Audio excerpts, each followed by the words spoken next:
Membahas tentang minat baca di Bali itu ibarat melihat dua sisi koin yang kontras. Di satu sisi, Bali punya konsep tradisi sastra Saraswati yang sangat luhur. Tapi di sisi lain, kalau kita melihat realitas digital dan data lapangan hari ini, ada tantangan besar yang sedang dihadapi oleh generasi muda kita.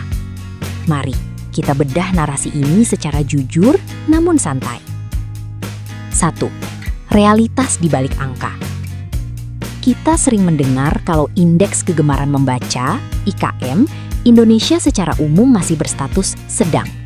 Di Bali sendiri, perpustakaan daerah dan komunitas literasi sebenarnya terus bergerak. Namun, tantangan terbesarnya adalah tingkat literasi kritis, bukan sekedar kemampuan mengeja huruf. Generasi muda Bali hari ini rata-rata menghabiskan waktu 4 hingga 6 jam sehari di depan layar ponsel.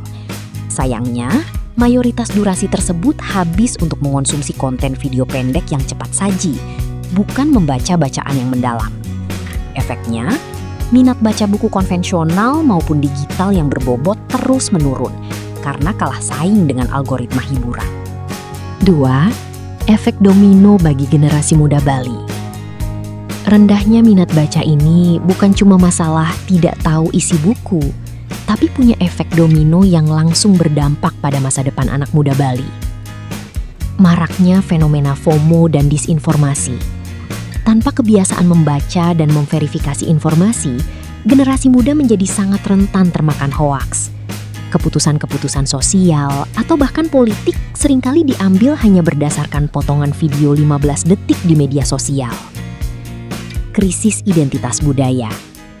Bali kaya akan naskah lontar dan filosofi hidup seperti Trihita Karana atau Tatwam Asi. Ketika minat membaca naskah, sejarah, atau sastra lokal menurun, pemahaman anak muda terhadap budayanya sendiri berisiko hanya menjadi kosmetik atau ritual tanpa makna yang mendalam.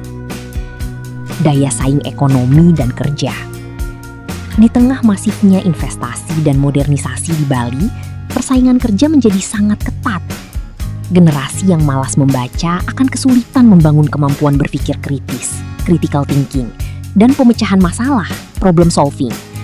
Akibatnya, posisi-posisi strategis di sektor profesional rentan diambil alih oleh tenaga kerja dari luar.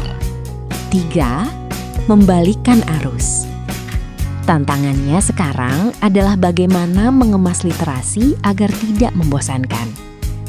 Gerakan seperti menyediakan sudut baca yang estetis di tempat umum, coworking space atau balai banjar, hingga membuat inovasi tematik yang mendekatkan buku ke ruang tongkrongan anak muda bisa menjadi kunci. Jika generasi muda Bali kembali memegang kendali atas apa yang mereka baca dan pahami, mereka tidak hanya akan menjadi penonton di tanah sendiri, tetapi menjadi pemimpin yang kritis, kreatif, dan tetap mengakar pada budayanya.